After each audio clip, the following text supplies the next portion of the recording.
Welcome back, War Room fans. Okay, here's the third installment of War College. This is Sea Lion.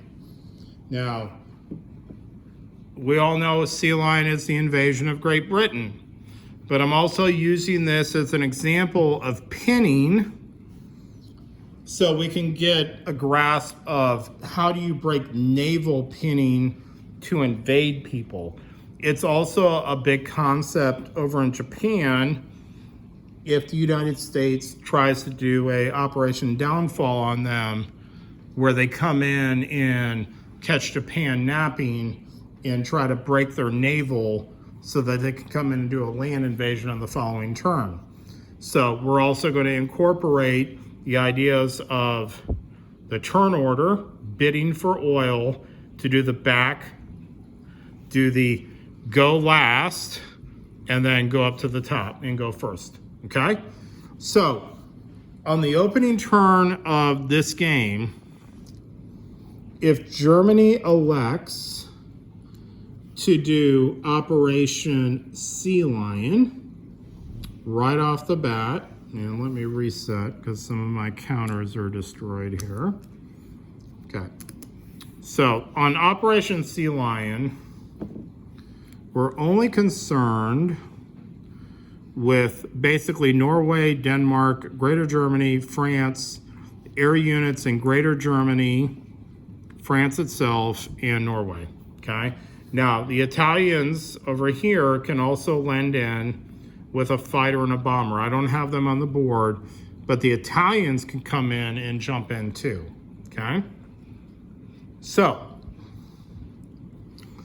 this is requiring also a discussion of previous strategy videos where if you're the Allied player and you feel Germany is going to do this, let's just go in on Great Britain on the opening turn, okay?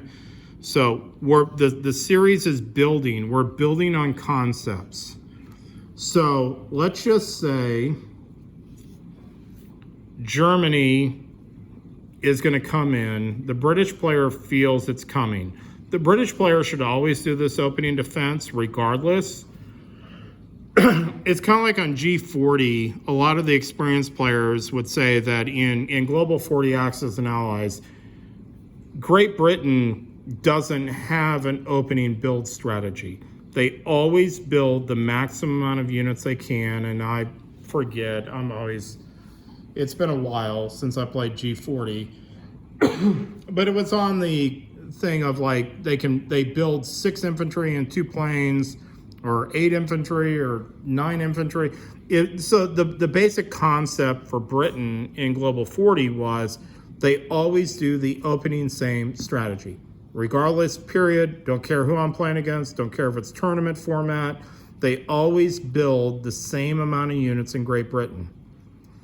Because the theory is it eliminates Germany from trying it. If you do it and Germany goes, well, I'll hang out for a turn or two and kind of see what Great Britain does, if they do the all-in build on Great Britain, it's a very passive way to basically tell Germany, nah, it ain't happening, buddy. I got enough guys here now. You know, you're dealing with Russia. You're going to have to spend everything you have on turn 2 to even attempt it, even on turn 3, okay? But in War Room, it works a little bit different, as I'll talk about one-turn delays and all that kind of stuff. So let's set up Sea Lion for Germany, because this comes back to the principle of breaking pinning. So if the Allied player does my prescribed strategies of, let's just say, the Allies on the opening turn go, we're doing London Calling. So London Calling basically is a code word that the Russian player is going to bring down the first into A6, okay? He always brings his naval unit down. I haven't done the Russian videos yet, but Russia always brings the first to A6. It's the very first command you write when you start a game, okay? Because this beefs up the A6 zone, but also this is key to the plan for the Allies, it gives them a sub. So it breaks force advantage on the Axis because the Germans don't have a battleship. So because the Russians came here, the Allies will always have force advantage navally against Germany, okay? Now, they also bring in the 7th from A7, okay? So they've beefed up A6 to try to preempt Sea Lion.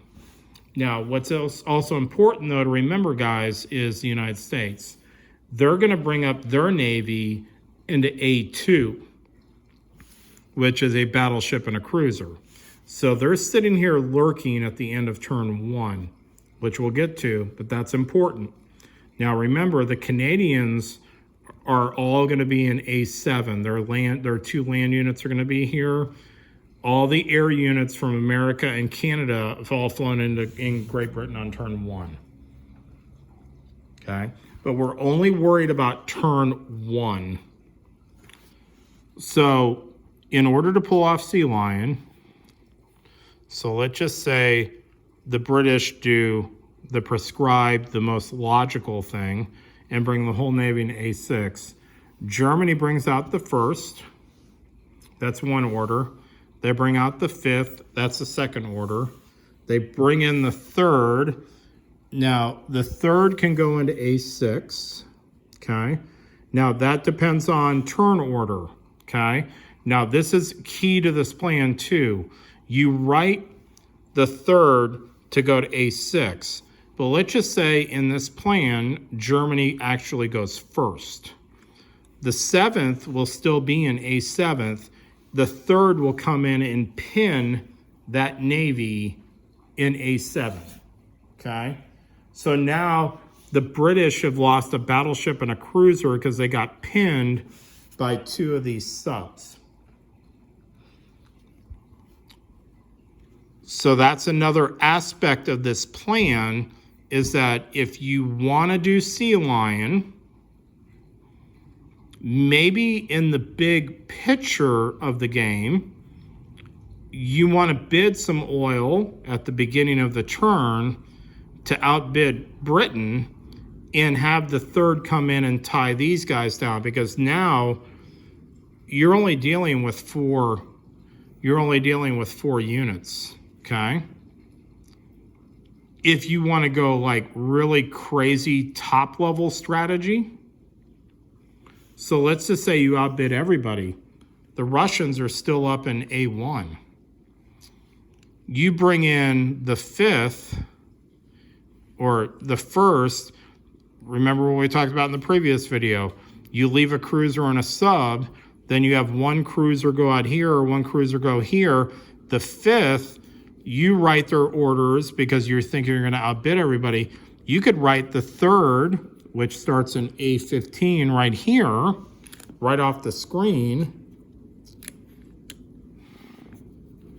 And you could write them to go to A2 and pin the Americans down as they're coming in, okay?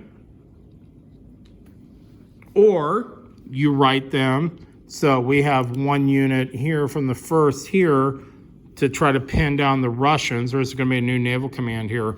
There's multiple ways of doing it, but let's not overthink it. Let's not overcomplicate it. Let's just say this is what it looks like, okay? So Germany actually bid some oil and they get to go first over Britain. And Germany brings their guys out here. The 3rd has done there, okay? So that's 3 orders.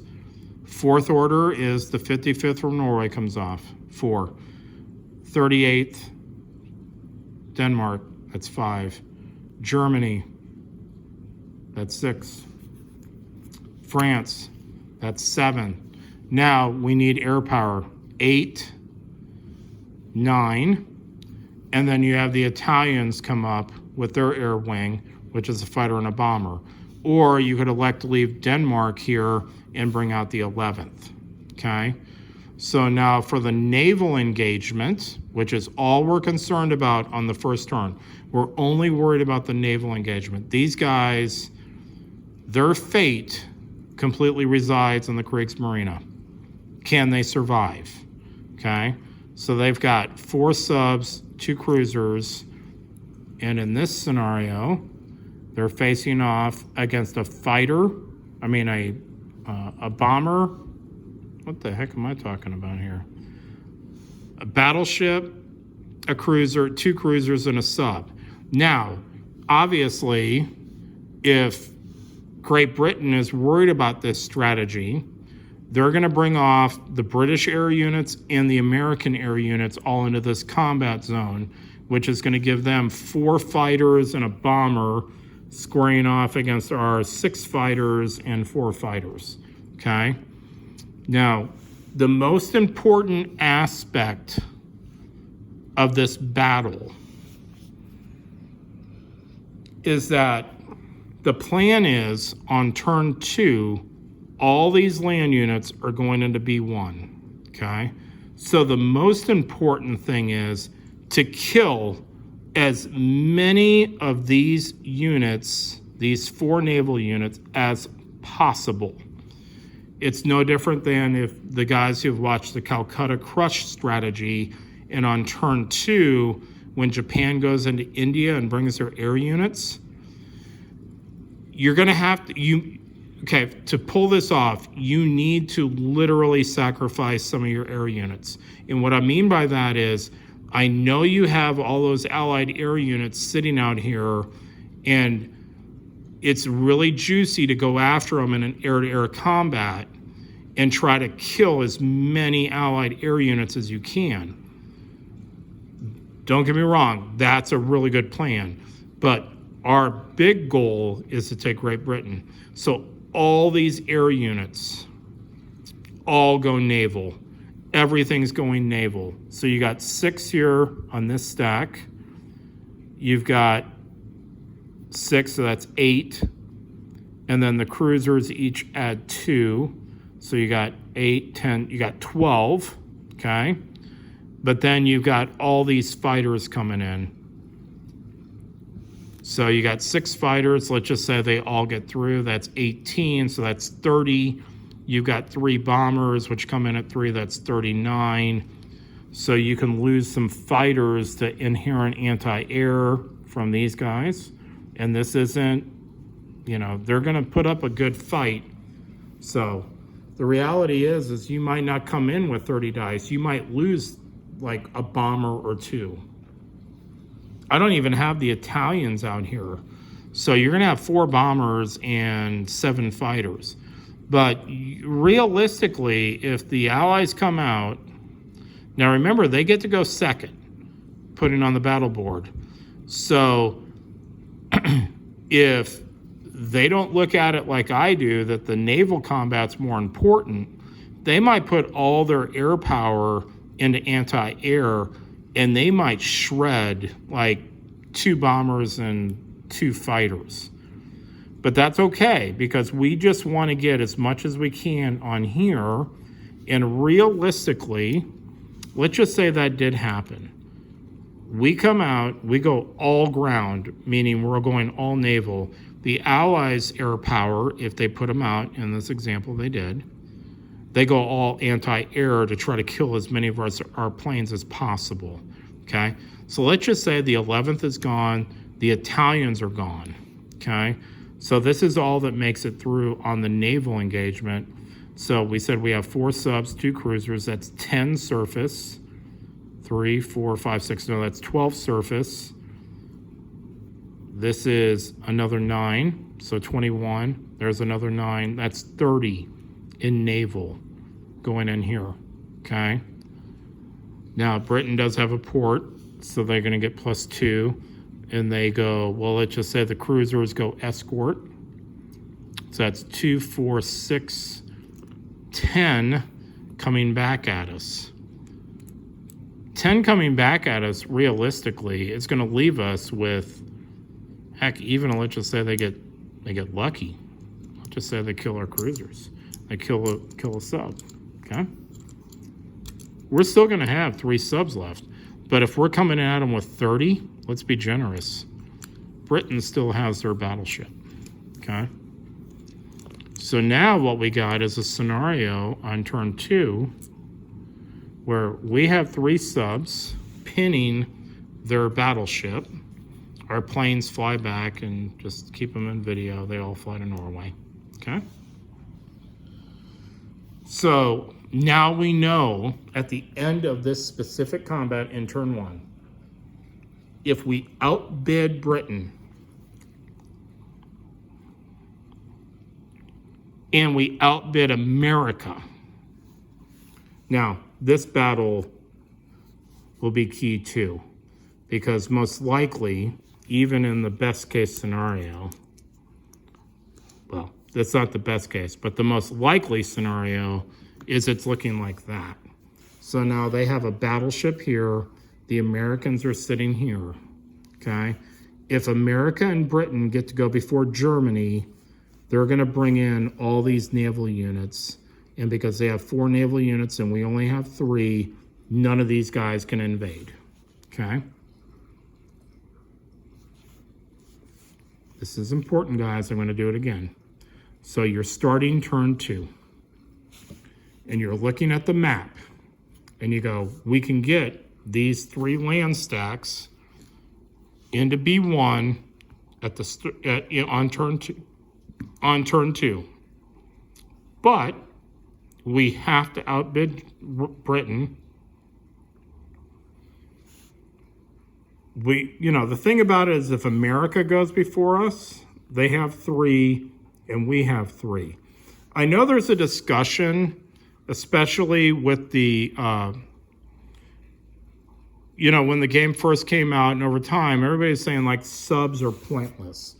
Well, it depends on how you define that. And they're pointless in the sense of their role in the game and how powerful they are as compared to reality. But when it comes to the concepts of the game, subs are just as good as battleships when it comes to pinning. So if I have my 3 subs here and the Americans go before the British, go before the Germans, but the Germans go before the British, even if the Americans bring in their units, I have 3 subs, you have 2 battleships and a cruiser. I'm equal. So this is an equal stack, although because of the command it's higher, but it's an equal stack. These guys can invade then into B1. Okay? So it comes down to that literal bidding of oil. Okay? So if Germany is going to persist on this strategy, this is my strategy. I'm going to my friend's house to play. I've talked to my friend who's playing Japan. Our strategy is all in on Great Britain. That's what we're going to do. I'm going to try to take out Great Britain from Germany's perspective. He's going to do the Calcutta Crush on the Pacific side, which is a turn 2 strategy to crash into India. And we are just going to basically throw the whole game to, I hope to God, the Allies are napping and have not watched Payne State's videos. Because at the end of turn 2, Germany and Japan can literally take Great Britain and India. And it's pretty much at the end of turn 2, the Allied players are like, do we want to reset the game? Do we want to, or pull out Catan? What do we want to do? Because I ain't playing this anymore. It's over. The game is over. If Germany takes Great Britain on turn 2 and they take India on turn 2, Great Britain, for all intents and purposes, is out of the game and it's over. Okay? Which is why I propose that in those videos, if we're going to take these videos that I've done, and I know they're long-winded and they're big grand strategy videos, but if you synthesize them all down to one big grand strategy, the Allies need to do Rainbow 5 with the United States. They need to do London Calling with Great Britain right off the bat. And they need to throw in a little bit of General Hand Grenade's, Middle East strategy. They cannot lose these things. Now, there is a big negative of Sea Lion, okay? And the big negative of Sea Lion is we just used all our commands to do this on the opening turn. Everything over here on the Russian front, even though it's all scattered and it's not set up properly, Germany moved no units. They did nothing over here. So if Russia wrote very aggressive orders on turn one, like all three allied players got together while they're driving over and go, okay, here's what we're doing, guys. We're doing London Calling for Britain. We're doing the Middle Earth to try to reinforce India. America is bringing everything to England. And Russia, you're crashing into Belarus or the Ukraine. You're attacking on the first turn. Defense be damned. You're coming in. Well, if Germany does this plan, then the Allies have outthought you. You're going to be in a world of hurt.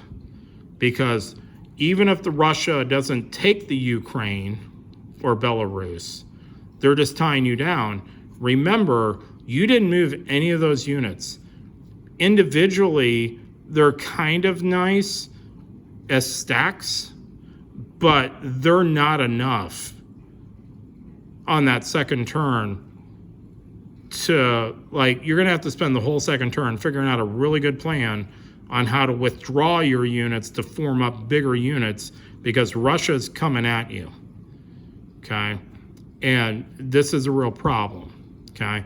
So I guess you could say at the end of the day, that's the problem with the Operation Sea Lion is you have, not just with Germany, but to maximize the strategy, you have to convince the Japanese player, if you're playing global, to do Calcutta Crush.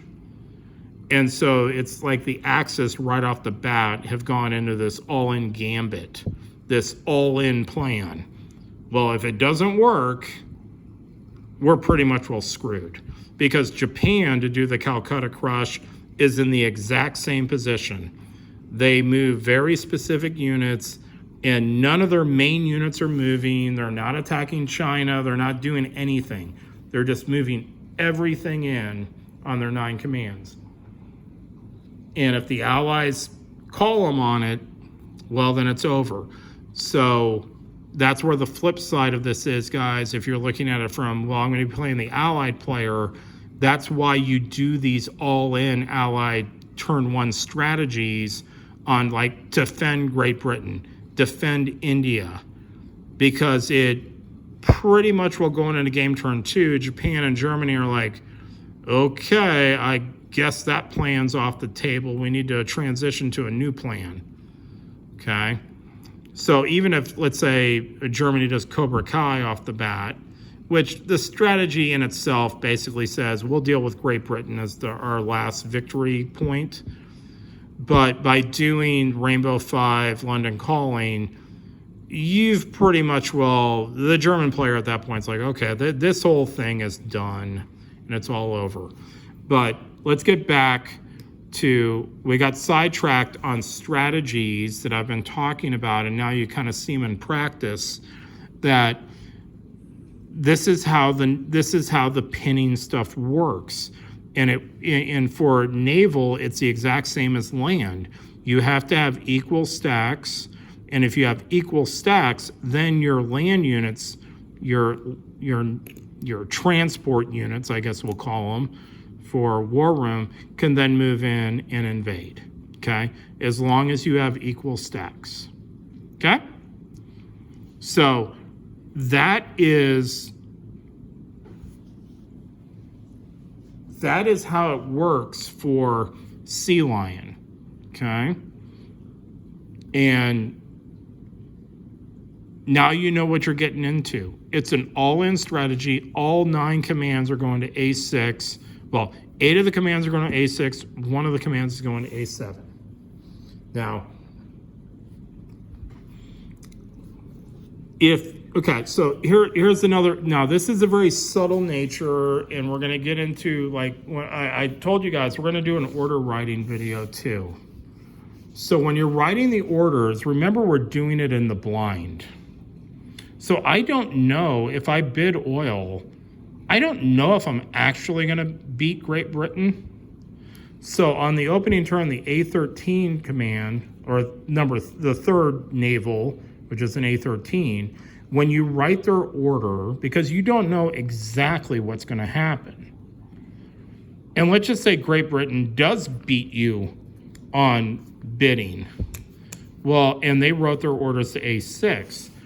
You always write the A13 command, the third, into A6. Because remember, naval units can always move two spaces. So if the 7th, if Britain beats you and they wrote their order to A6, well, the 3rd naval out of A13, you wrote your orders to A6, you're going to follow them in. So now we just have a bigger combat, but at least you have them in. Don't write the order to A7 going, oh, well, I'm going to pin these guys, and that way they can't help out. Write your orders to A6, because when they come in, let's say Germany goes first and you wrote your orders to A6, you can just move into A7 and pin. You can stop your guys. Big concept. Naval units are the only ones who can do this, because remember, they get to move 2 sea zones. So never go, oh, well, he's in A7. Well, I want to go attack him. I'll write my orders for A7. No, write your orders with your naval units where you go, I write them to A3 now. So, or A6, because we're doing Sea Lion. So I'm going to write them to A6 so that if these guys go first, they arrive in A6. If these guys go first, or they go second, I pin them, because that's what I wanted to do anyway. So you see what I'm saying, guys? Naval units are the one unit in the game, because remember, air units cannot pin. They can't be pinned, and they don't pin anybody else. So it's only the naval units, because they get to move 2. You can write weird orders with them, and I'll talk about that later. Those are defensive strategies where you write a weird order, let's say the 3rd. My order is A13. That doesn't mean when it comes up with the 3rd, they still get to move 2. They just got to land in A13. But if there's anybody adjacent to A13, you go, oh, well, you're out in here in Anna? Oh, just move them out there. And you can pin them, attack them, do something, okay? But if there's, let's say, no one around us, let's just say it's later game, you're in A13, there's absolutely no naval units around you, and you write that order, well, yeah, he can move 2, but he always has to end in A13, so nothing happens. It's just a way for the naval units to actually react to people, okay? And that's all turn order again.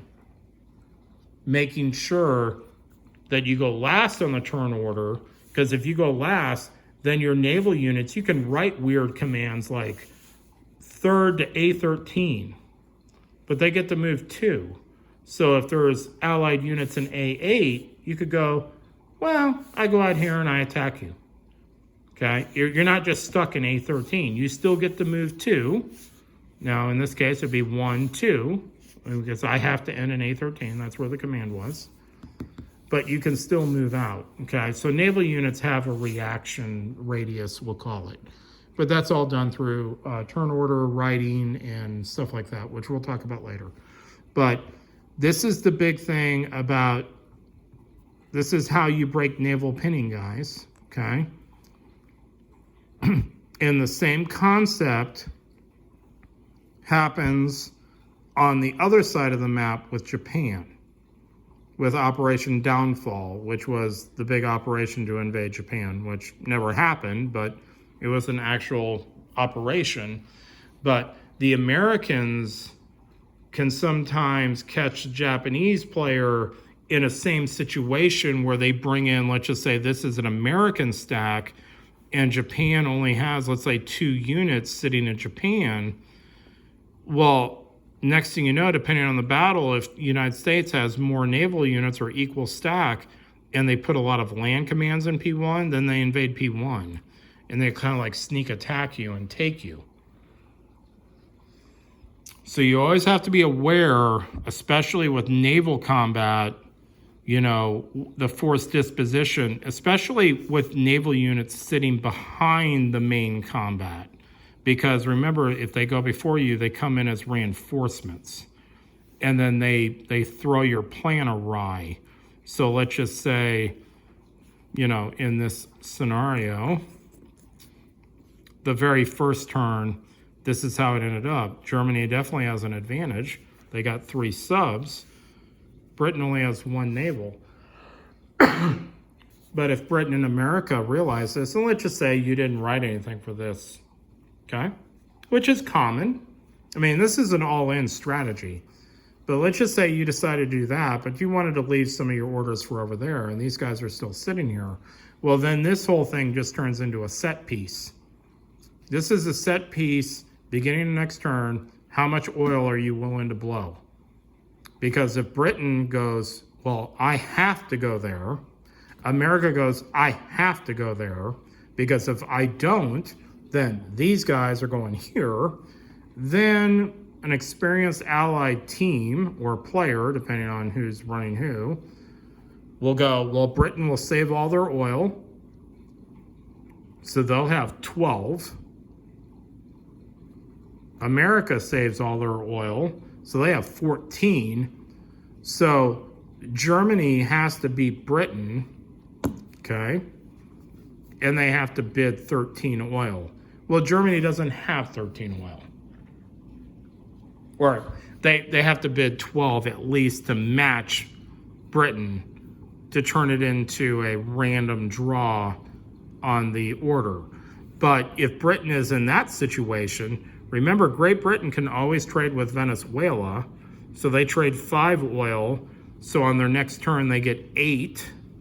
Because at the end of turn 1, they traded for 2. So they get their normal 6. So they get 8. They save 6. And then I have 14. There is no way, there is absolutely no way Germany is beating America and Great Britain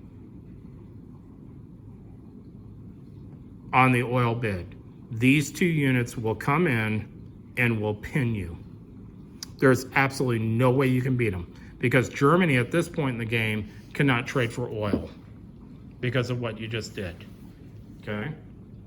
So that's the other thing about it is after production is revealed, everybody reduces their resources. America and Great Britain are going to be very curious on what Germany did. And let's say they look over the German player, and the German player at this point has 2 choices. And we're talking about production on turn 1. So they have 6 oil. They look over at the Western Allies over here, and they just realize Britain and America are trading for oil. And the German player is like, there's no way, because trading is declared first before production. So now the German player realizes there's no way I can outbid them. Does he use the oil to produce land units or more naval units or air units? And just gives up the ghost on it, okay? Now, here's where the philosophy of the game comes in. Let's say, okay, so that's one way of doing it. You go, you know what? I did my gambit. It's failed. There's no way I can invade because Britain and America are going to come in first and stop me. So Germany could do this. Instead of conceding and spending their 6 oil on land units and air units or more naval, they could save their oil, and so they have 12, okay?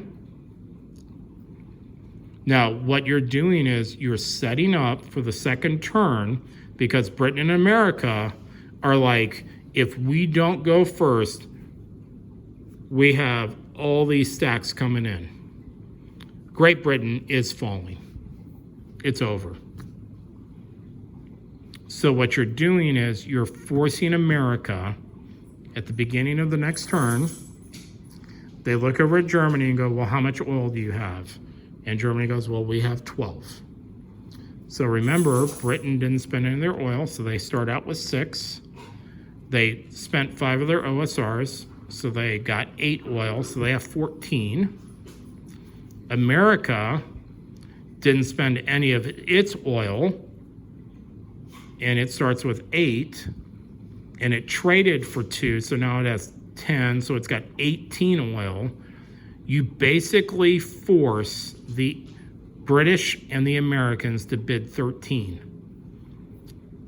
This is really important, guys, because if Britain and America bid 13 oil to stop this, they're not building ships, they're not building planes, they're not building armor until next turn. And even if they show up, even at the end of turn 2, they build those things, they're not even entering the game till turn 4. You have just cost the Allies like 2, 3 complete turns of not getting reinforcements and not getting stuff moving on the board. It is huge in this game. It is a real big deal if you can force the Allies to do something like that, because it really sets them back. And that's why Russia is such a huge factor in this fight against Germany, because if the Western Allies have to get put into this situation where, hey, Stalin, we're spending all our oil to stop the invasion of Great Britain. You need to ramp it up over there. You need to start attacking them, doing something. And so, this kind of turned into a little bit of an Allied strategy video. But a lot of these strategies are, you have to understand also what the other side's going to do. If you don't understand what's going to happen here, even though it's a German video, so to speak, on how to pull off Sea Lion, you have to understand what's going to be the reaction if you come out and do something like this. And so that's where we're building on the concept, guys. It comes to turn order, saving oil to make sure, like if you're the Allied player, you can pull this off. Do you want to play games with the Allies as a German player? Save oil. Make the Allies spend a huge amount of oil to beat you. And let's say on that second turn you go, you know what? I have no intention of actually invading Great Britain, but I forced them to do this, okay? Because they can't take, it's one of those situations, it's kind of like in poker. There's a certain point in poker when you're betting, you cannot leave it up to chance. Sometimes you get forced to do certain things because of what the other guys are doing or other guy. So like if Germany is presented with this position of, let's look at it from the German perspective. I have 12 oil here. They have 14. These guys have 18, okay? So from Germany's perspective, it is, I'm going to bid all 12. I'm going to write all these commands to go in here, and I'm going to call the bluff of the Allies. There is no way they're going to spend all that oil to stop me. And if you're right, and the Allies think you're bluffing, they don't spend all that oil, and you'll know this at the end of turn 1 based on their production. But the point is, do you call their bluff that they're not going to spend all the oil to come in? You write all these commands to go in here. Because if they come in here and call your bluff and you actually write all these guys' orders to go in here, they're blowing all your naval units up. And all these guys die. They will all die because they're gonna wipe off your subs. There's no way to do it. So the German player comes out, and on the second turn, he saves the 6 oil. So he has 12. And if you're the German player, you really reinforce this with the allied players during production. You make it known through table talk, maybe directly or indirectly with your Japanese partner, that, hey man, I got 12 oil, yeah, I'm thinking of going in. We just got to outbid them. You force the issue with these guys. But on your order writing, you write all these land units to go back to Germany or France or wherever you want them. Because remember, the thing about the order writing, guys, is these are German-held controlled territories. If all your naval stacks are out here, all your land transport units are out here, and on the second turn, let's just say you wrote all these guys to go to G1, okay? Even though the Allies come out here and pin you, naval transports can always go to a friendly territory. They can always break pinning and go back to friendly territory, okay? So the German player's plan, I guess you could say, worked out. He table talked the guys into the Allies, said, hey, I got 12 oil.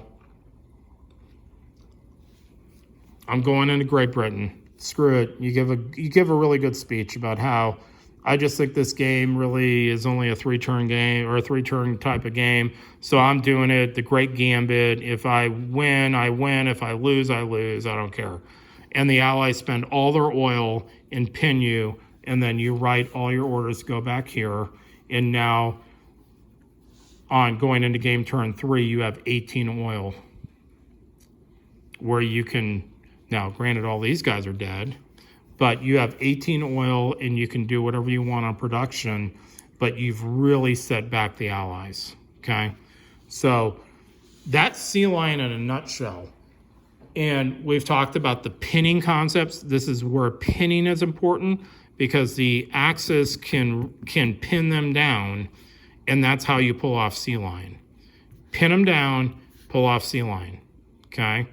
It requires a lot of oil though, and that's where this oil bidding game is. It's talking about breaking pinning concepts.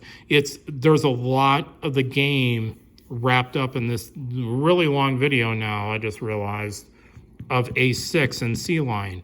There's a lot of stuff going on. There's a lot of information that you kind of have to process, okay?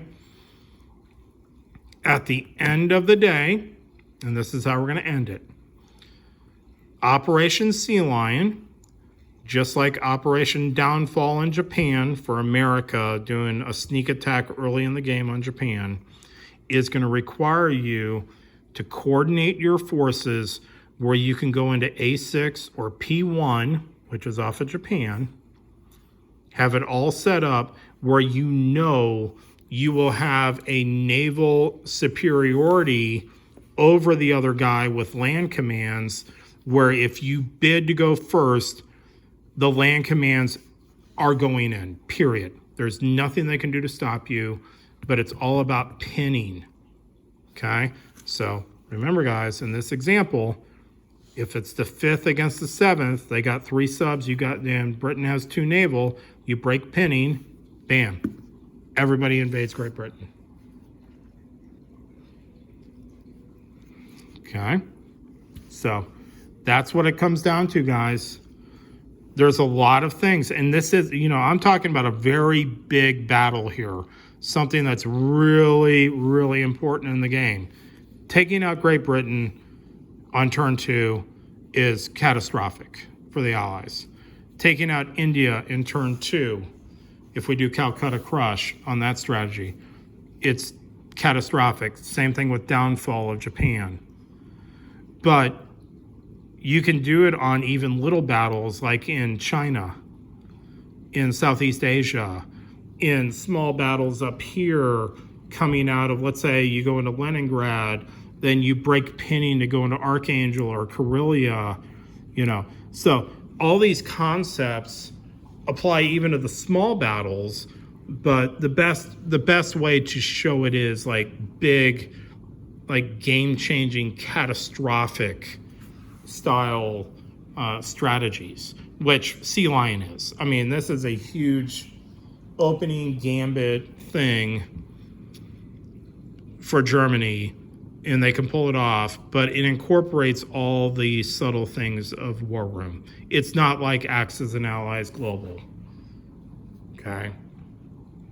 Which has totally different dynamics, and it's just a completely different style game where, you know, Germany, if they do commit to Sea Lion in Global 40, they can still at least get the land units off, regardless of what's happening on the naval aspect of the game.